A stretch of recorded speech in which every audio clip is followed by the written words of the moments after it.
Vous savez, je suis très timide. Je n'aime pas parler comme ça, seul, face à un public. Quand j'avais 9, 10 ans et que je faisais des exposés, imaginons qu'à un moment, je devais prendre un objet pour le montrer face à la classe. Ça donnait à peu près ça.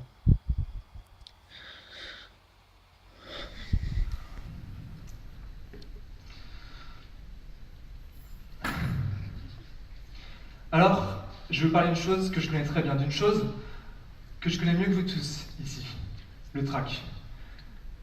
Alors cette orale, je le fais en partie pour vous, parce que j'ai pas vraiment le choix, vous êtes là face à moi, mais en réalité, je le fais surtout pour moi.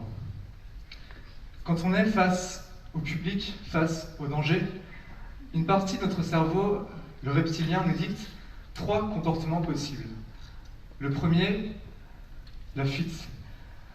Bon, maintenant que je suis ici face à vous, difficile de quitter la scène, alors je reste courageusement. Deuxième possibilité face au danger, toujours, l'attaque, l'agressivité.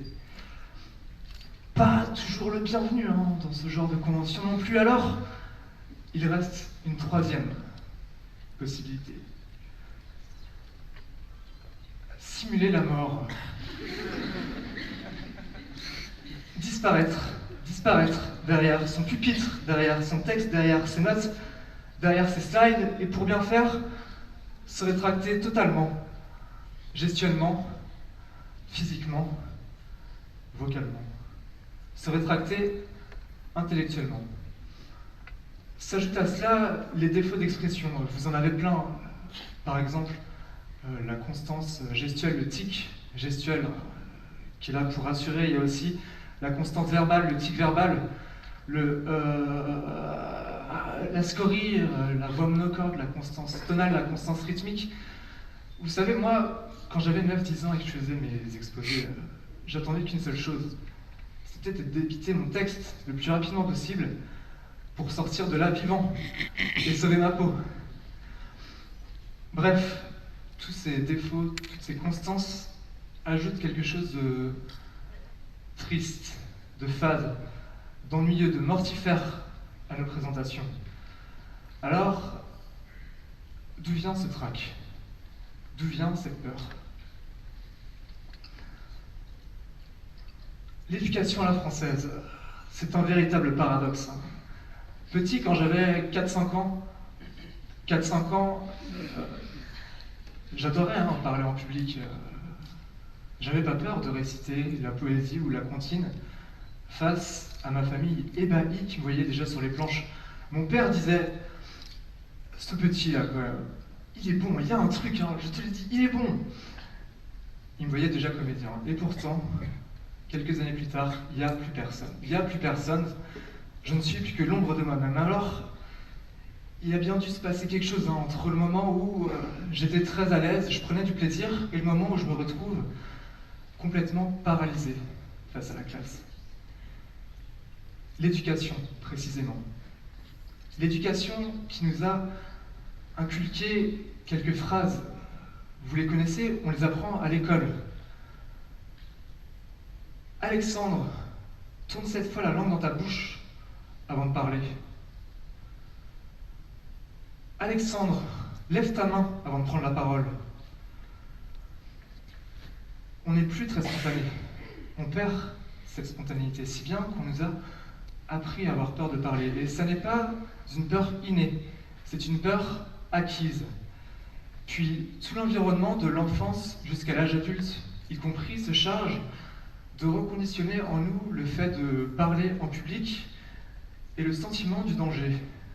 Tel patron, pour conclure un exposé, dira « Bien, y a-t-il des questions intelligentes ?» Il le dit en souriant, mais tout de même, pour redonner le trac à celui qui va prendre la parole, on ne saurait mieux faire. Et puis, vers 14-15 ans, ça a été beaucoup plus facile pour moi de parler à l'oral. Il y a en fait quelque chose qui m'a beaucoup aidé, mais qui en réalité m'a beaucoup desservi et qui nous a tous desservis. Je cliquais sur ma souris ou j'appuyais sur un bouton et Des personnages désignaient, des flèches soulignaient, des mots arrivaient, sans qu'apparaisse la main qui les tire. Je vous parle des diaporamas, des PowerPoint. Il y avait parfois des groupes de mots, des phrases entières qui me dispensaient d'utiliser mon intelligence pour articuler ma démonstration. Et parfois même, si je n'y comprenais rien, personne ne s'en apercevait. Et puis, je me suis rendu compte que même les meilleurs de la classe, à l'oral, n'étaient plus si bons que ça. En même temps, pas facile pour eux quand le prof leur demandait d'éteindre la lumière pour qu'on voit mieux l'écran, pour qu'on voit moins l'homme. Et c'est ainsi qu'avec l'arrivée des diaporamas et des PowerPoint, les exposés sont devenus d'un ennui mortel pour les exposants comme pour l'auditoire. Parler à l'oral, c'est devenu beaucoup plus facile, et c'est une bonne chose. Mais c'est tellement ennuyeux de voir défiler 15 groupes lire leurs textes d'anglais pendant 1h30 devant la classe. On n'a plus à produire de personnages, on a juste à disparaître derrière sa présentation, si bien que ce n'est plus Monsieur Dubreuil qui vous fait son exposé. C'est Monsieur PowerPoint qui vous présente ses slides, et tout le monde s'emmerde. Voilà, merci de votre attention.